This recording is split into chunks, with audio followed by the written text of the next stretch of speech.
Manchester United have beaten Leicester 5-2 in the League Cup in Ruud van Nistelrooy's first game as interim manager. Now that was better for Manchester United than we've seen under Ten Hag for pretty much a lot of his reign as manager of Manchester United in terms of goal scoring anyway. We haven't seen Manchester United put 5 goals past a Premier League opposition since I think it was August 2021, which is absolutely ridiculous for Manchester United to not be able to do that. We scored 4 goals in the first half since 2021 as well, so that was positive for Manchester United today. Starting off the scoring with a screamer from Casemiro. He did play a pretty strong lineup, I've got to admit. They did rotate a bit, Leicester, so I do admit there, but we would never have won 5-2 under Ten Hag. It had just gone, it completely gone for Ten Hag. Whether he's goes on and has a good career elsewhere, Ten Hag, and I'll criticise him heavily or not, it was never gonna be turned around at Manchester United. Even if he goes on and goes on to another big club and does well somewhere else, he still had to go for Manchester United because it was not going to turn around here. And yeah, the second goal come quickly in that first half, and from Garnacho, and Garnacho's getting a lot of goals and assists this season, which is pleasing to see. A young player improving quite a bit in terms of his stats and his output, which is what Manchester United desperately need. Then Manchester United got another goal through Bruno Fernandes' free kick, which hit the man and went in the net. We haven't had a free kick goal in a long time, so that was a bit of a bonus as well there, that went in. Casemiro getting another goal for Manchester United as well, which was nice to see, and then obviously Bruno getting another one as well. Sandwiched in obviously between them coming back into it, 2-1, then Manchester United going 3 and 4-1 up. Then them coming back to 4-2, which was I thought was a real fucking kick in the bollocks before half time. Because you never know with this Manchester United team under Ten Hag, we seem to throw so much away. But obviously this is Ruud van Nistelrooy's Manchester United today, and we went on and got the 5th and put the game to sleep in that second half. It was a bit of a shame that he didn't bring some of them academy players off the bench. Fitzgerald was on the bench, which was a surprise for Manchester United. Apparently Christian Eriksen's injured.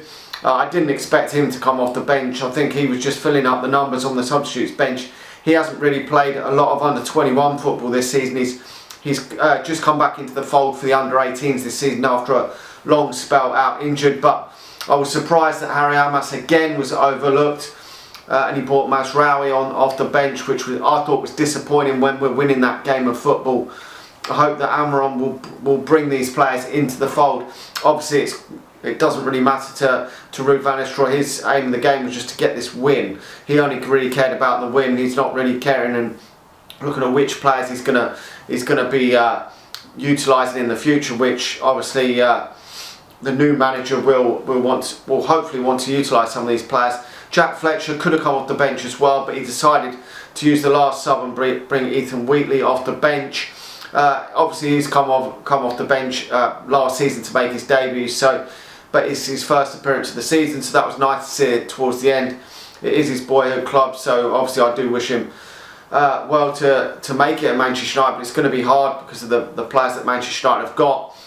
Now, we didn't see a Xerxes goal this evening, which would have probably capped it off. Ahmad almost scoring a great bicycle kick there in that latter stages of the game. I think a lot of people were pleased to see him come off the bench, but obviously with Garnacho its output at the moment, it's difficult for Ahmad to still get in the Manchester United team, because obviously Ten Hag was favouring Marcus Rashford on one side and Garnacho on the other side. It will be interesting to see what Amorim does when he does come into Manchester United, who he does go for, what players, because I've always thought that maybe Ahmad could play in sort of a number 10 position for Manchester United, but obviously that position might not happen with the style of play and the tactics that Amorim usually uses. So we will have to wait and see. This 3-4-3 formation may only see two players in that midfield area, and I'm not sure which ones he's going to go for. He's going to go for Mainu and Bruno Fernandes, or Ugarte and Bruno Fernandes will probably be the two for now, because obviously Mainoo's out injured, and then obviously the wide players are probably going to be probably Rashford and Garnacho, with probably Højlund up front. But we will have to wait and see. I'm not too sure when the new manager is coming in, whether it'll probably be Ruud van Nistelrooy again for the Chelsea game, I would expect. Anyway, let's see who we get in the next round. I haven't checked it out, it hasn't been announced yet, but it's just good to get through this round, because you don't want to get knocked. I didn't want Manchester United to get knocked out of this competition, because although it didn't keep Erik Ten Hag in a job winning these cup competitions, I would still be happy with a cup win this season, because it's going to be difficult for Manchester United to get into that top four.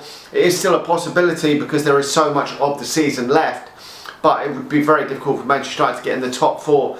And if we could win a League Cup, a Europa League or an FA Cup, it would paper over well, certainly a bad start to the season, but there is still a lot of football left. Europa League is still much open for Manchester United as well. We're one of the favourites to win that competition. We'll have to see what the turnaround is. You can't. I'm not getting too over the top with this one win, because we've seen Manchester United win games before and then we've gone back to the same old shit. So we'll have to wait and see. But it will be a new dawn under a new manager soon in Ruben Amorim. So hopefully things can change around a bit. Whether they change around drastically, we will have to wait and see. It's going to take time. He's going to want to bring his own players in, his own methods into Manchester United, and some of these players won't fit into the system and style of play that he wants to play, which is a bit of the problem of keeping Erik Ten Hag in charge and backing him in the summer and then getting rid of him 9 Premier League games into the season. That's been where your problem is there, but at least Manchester United got the victory tonight. Anyway, let me know your thoughts in the comment section below. Smash a like on the video, subscribe to the channel if you're new, and I'll talk to you all again soon. See ya.